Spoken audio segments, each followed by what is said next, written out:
Hei, olen Liisa Kosonen. Mä luen tästä, koska mä koen, että tämä on ajankohtaista asiaa. Että mitkä olivat Jeesuksen viimeiset sanat ennen kuin hän läksi taivaaseen. Kun Pyhä Henki tulee teihin, niin te saatte voiman ja te tulette olemaan minun todistajani sekä Jerusalemissa että koko Juudeassa ja Samariassa aina maan ääriin saakka. Kun hän oli tämän sanonut, kohottiin hänet ylös heidän nähtensä ja pilvi vei hänet pois heidän näkyvästänsä. Ja kun he, siis opetuslapset, katselivat taivaalle hänen mennessään, niin katso, heidän tykönänsä seisoo 2 miestä valkeissa vaatteissa, 2 todistajaa. Yleensä pitää olla oikeudessa 2 todistajaa. Ja nämä sanoivat, Galilean miehet, mitä te seisotte ja katsotte taivaalle? Tämä Jeesus, joka otettiin teiltä ylös taivaaseen, on tuleva samalla tavalla kuin te näitte hänen taivaaseen menevän. Jeesuksen viimeiset sanat oli, monesti mitkä on vain ja viimeiset sanat, niin Jeesuksen viimeiset sanat oli, että menkää kaikkeen maailmaan sormatkaa evankeliumia kaikille luoduille. Joka uskoo ja kastetaan, se pelastuu. Joka ei usko, hänet tuomitaan kadotukseen. No, ja siellä oli 2 todistajaa. Anteeksi, että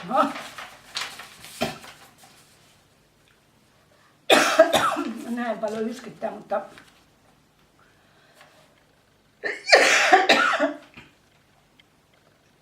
mä koen, että mun pitää lukea tämä. Tämä on näkyy Jeesuksen tulemuksesta. Norjalainen mies nähnyt jo aika päivää sitten.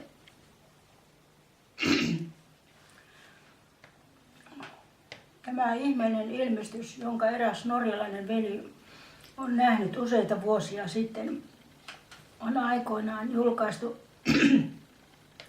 erillisinä lehtisinä sekä eräissä ruotsin- ja suomenkielisissä lehtissä.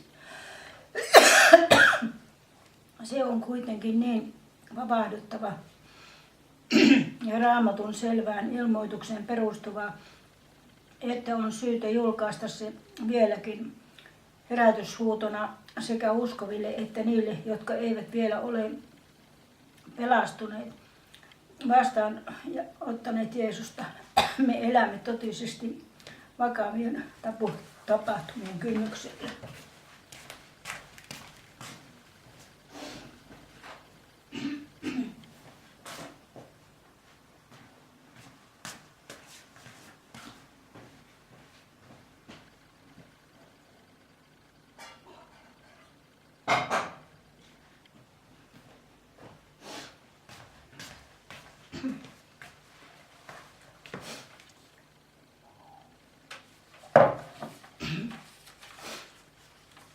79-vuotias Olav Rodke kertoo, ollessani rukouksessa erään veljen kotona sain ilmestyksen, jonka näkemisestä olin hyvin järkyttynyt. Tämä ilmestys tuli minulle sitä varten ja sillä tavalla, että olisin voinut sen kirjoittaa paperille, mutta en saanut rauhaa ja sanoin Jumalalle, en muista kaikkea tätä, jos se on sinun tahtosi, anna se minulle vielä kerran.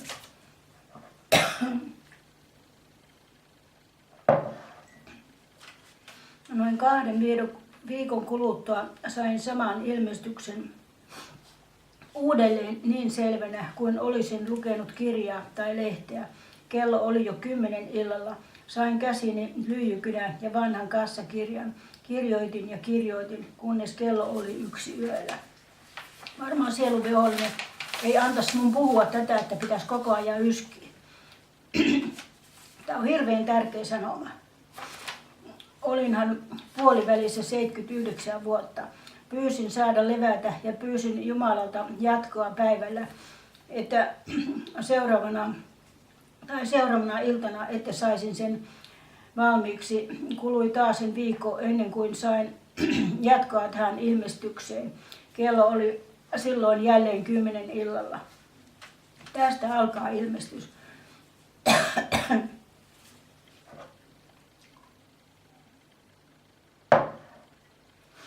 Ilmestyskirja 30.11.10.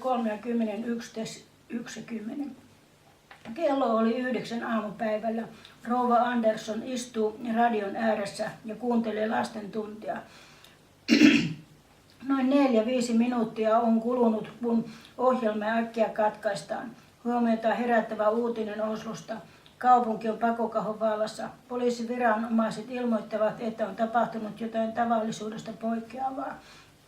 Sangen monta, ei tiedetä kuinka monta lasta ja aikuista on kadonnut tietymättömiin. Viranomaiset eivät voi heitä kuuluttaa, koska kadonneita on niin paljon. Niitä perheitä, joita katoaminen on kokenut, kehotetaan antamaan mahdollisimman selvä ilmoitus viranomaisille.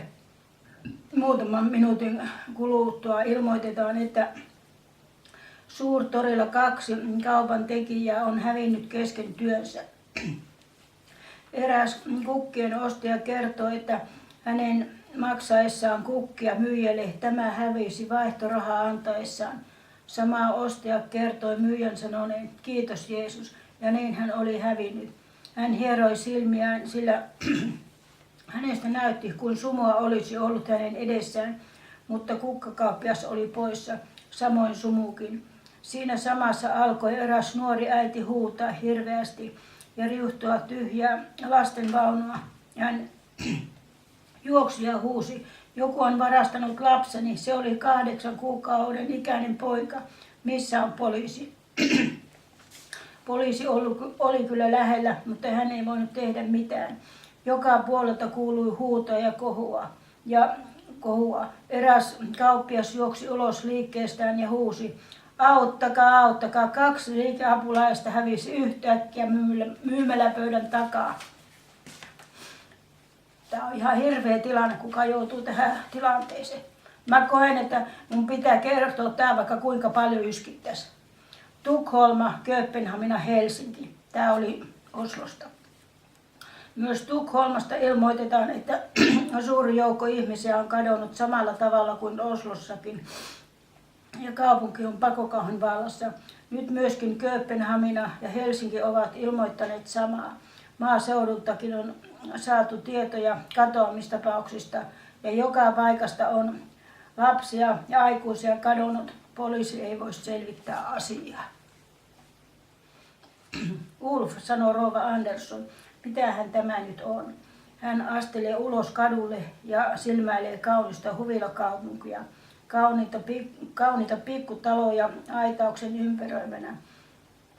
Tuolta tulee rouva Holland. Hän peittää kasvonsa käsillään ja huutaa toivottomasti, Ruut, Ruut. Siinä samassa hän huomaa rouva Andersson ja kysyy häneltä, oletko nähty nyt ketään vierasta kulkevan täältä? Ruut on kadonnut. Hän istui rapulla ja katseli, kun minä leikkasin ruusupensasta. Hän on poissa. Huusin huutamistani, mutta kukaan ei vastannut.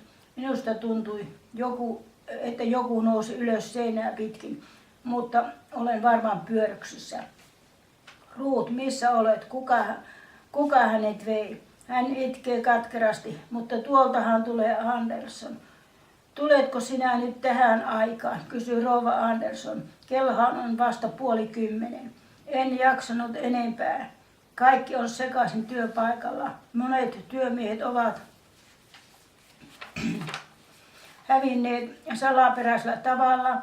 Koneet pysähtyivät äkkiä. Luulemme onnettomuuden tapahtuneen. Etsimme heitä, mutta heistä ei näkynyt jälkeäkään.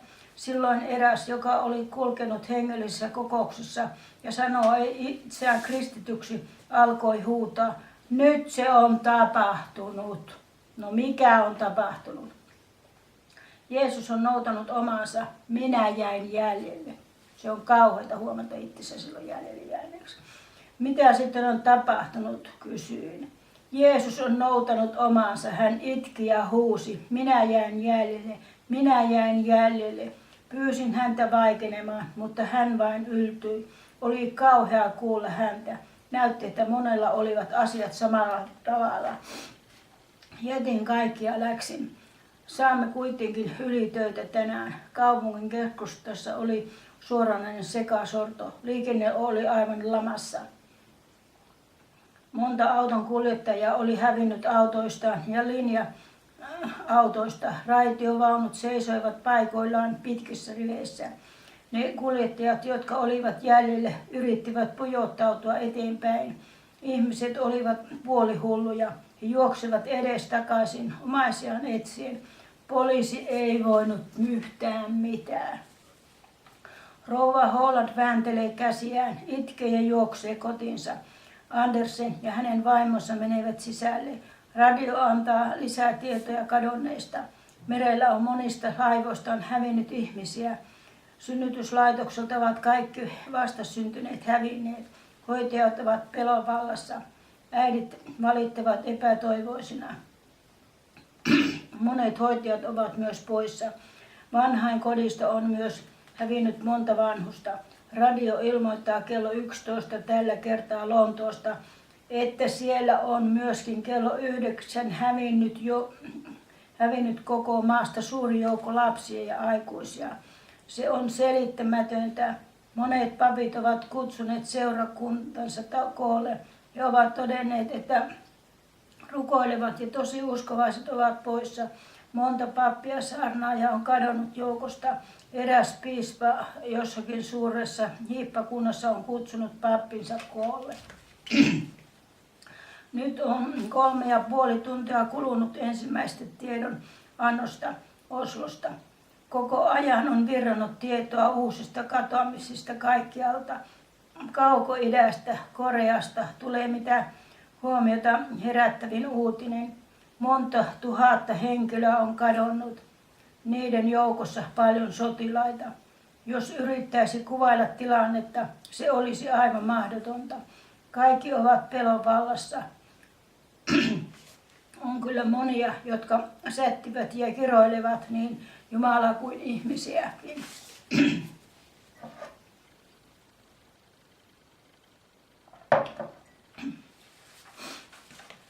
Eräs mies juoksee kadulla, vääntelee käsiään ja huutaa, olkaa varullanne, kohta me kaikki katoamme.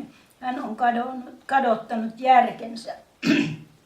Eräs vanha nainen seisoo kädet ristissä ja katselee taivaalle. Hän sanoo, ei, kun emme olleet valmiina hänen tulonsa edellä. Hän ei enää tule ketään noutamaan. Herra Jumala, Jeesus, auta meitä. Nyt se on tapahtunut. Olen ollut uskovainen koko ikäni. En osannut arvata, että hän näin nopeasti tulisi. En ole ollut kyllin valveilla. Iltalehdessä oli selostus tapahtumista. Ihmisiä kehotetaan olemaan rauhallisia. Poliisit ja viranomaiset työskentelevät kuumeisesti saadakseen selville kadonneet lukumäärän. Tiedemiehet, erityisesti meteorologit, ovat toiminnassa löytääkseen syyn tähän salaperäiseen tapahtumaan. Nyt alkaa tulvia tietoja Amerikan itävaltioista. Poliisit saavat lisää tietoja kadonneista ihmisistä. Vaikka liikenneonnettomuuksia on tapahtunut asian yhteydessä ja monet ihmiset ovat menettäneet henkensä, uutisista päätellen tämä tapahtuma on koskenut koko maailmaa. Maapallon eteläosassa on tapahtunut sama kuin täälläkin. Hirveä levottavuus vallitsee kaikkialla. Näyttää siltä, etteivät ihmiset uskalla mennä levolle yöksi. Kaduilla neuvotellaan hysteerisesti tapahtuman johdosta. Tullaan lopulta siihen tulokseen, että kristityt ja kristinusko ovat olleet siihen suurimpana syynä. Ne, jotka henkilökohtaisesti tunsivat kadonneita, tiesivät kertoa, että he olivat uskovaisia, intoilijoita ja viattomia lapsia.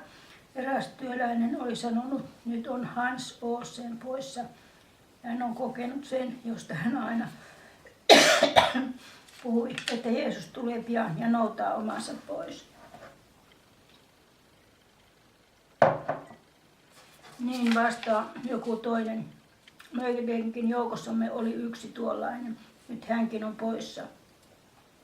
Nyt täytyy viranomaisten puuttua asiaan ja kieltää uskonnolliset asiat. Tämä tapaus ei saa toistua. Oi ei, huudahtaa yksi joukosta.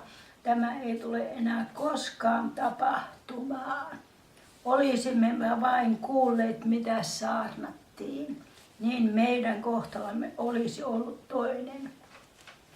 Nyt meidän on pakko elää tässä sekasorrossa ja tässä helvetissä, ja vielä pahemmaksi se vain muuttuu. Jaha, sinä uskoit heihin, olisit mennyt heidän mukanaan, sanoi eräs. Toivomukseni on, että olisin voinut. Vastaa tämä ja menee pois. Joku huusi hänen peränsä. Sinut pitäisi hirttää, sinut ja kaikki ne, jotka puuttuivat tuohon mielettömään uskoon. Usko Herran Jeesuksen, niin siinä pelastut. Se on se. Raamatun ennustukset toteutuvat. Seuraavana päivänä lehdet eivät voineet antaa tyydyttävää selostusta asiasta.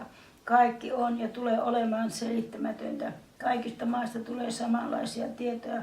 Lähetyskentiltä ilmoitetaan, että suuri joukko kristittyjä on kadonnut. Muutamia on jäänyt jäljelle.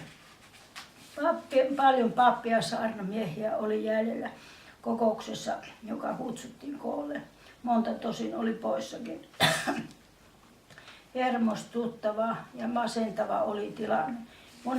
Monet olivat onnettomia. Kukaan ei epäröinyt tapahtumaa. Se oli ennustettu ylöstempaaminen, joka koski pyhiä, morsiamen ylösotto. Monet tunnistivat, etteivät he teologisesta sivistyksestä ja Jumalan sanan tutkimista huolimatta koskaan osanneet kuvitella, että se juuri tällä tavalla tapahtuisi. Olivat vieraita uudesti syntymisen ja lapseuden hengelle. Eräs nuori pappi virkkoi, en ole koskaan opettanut tällä tavalla. Professorit eivät ole opettaneet sitä, mitä näinä päivinä on tapahtunut. Mielipiteet olivat kohuksissa, joten neuvottelut eivät olleet asiallisia. Poliisin käännyttyä yleisön puoleen saadakseen yleiskuvan tapahtumista olivat he samaa mieltä antaessaan selostuksen. Se mikä tapahtui oli Raamatun mukaan ennustettu niin sanottu morsiamen ylösotto. Toisin sanoen Jeesus haki omansa pois. Se on kaikki, mitä voimme sanoa. Poliisi ei kuitenkaan antanut tätä lausuntoa julki päätettyään, että se oli tulos hysteerisestä ja hermostuneesta mielestilasta. Tapahtuma oli niin laajakantoinen, että siitä täytyy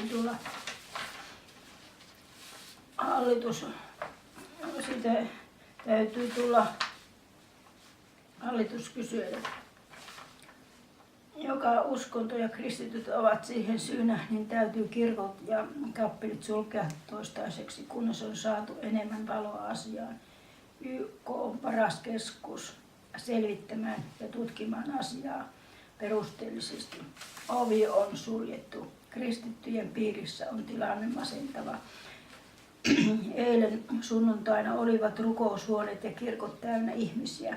Nyt monet seurakunnat ovat ilman painetta ja monta jäsentä on myös poissa. Monissa seurakunnissa on vain harvoja jäseniä jäljellä, mutta siltä niissä on väkeä. Monet kävijöistä ovat niitä, joita tuo suuri onnettomuus, niin kuin sitä sanottiin, on kohdannut. Ihmiset tahtovat kuulla Jumalan sanaa, mutta turhaan. Joku yrittää lukea, en voi lukea, toiset itkevät. Ovi oli suljettu, se on määräaika, mikä on Jeesuksen tulemuksessa, niin kuin sanotaan, että tätä valtakunnan evankeliumi pitää saarnattamaan todistukseksi kaikille kansoille ja sitten tulee loppu, että tätä on saarnattu jo 2015 vuotta, että Jeesus tulee omaansa noutamaan, että tämä on siitä semmoinen ilmestys siitä hetkestä, kun Jeesus on noutanut omaansa, mutta nyt tänään on vielä otollinen aika pelastuksen päivä, sinä voit tänään pelastua. Sanot vaan Jeesukselle, että tässä olen, anna minulle kaikki minun syntini anteeksi. Mä haluan päästä Karitsan häihin. Mä teet parannuksen niistä asioista, joista sä tunnet. Ja ne, jotka niin kuin minäkin on jo yli 40 vuotta ollut uskossa, niin tässä on veren monta kertaa toivoa, että Jeesus tulisi. Oi Herra, jos mä matkamies maan, lopulta matkaa nähdä sun saan. Oi jos mä kerran näkisin Herran kunniassaan. Sinua kaipaa sydämeni, sun puolisuutta mun henkeni. On yksin tässä sen ikävästä kyyneleni. Oi sanhan joukkoon autuaitten, kans ystäväini ja omaisten. Mä päästä kerran luo armon Herran, oi sanhan sen.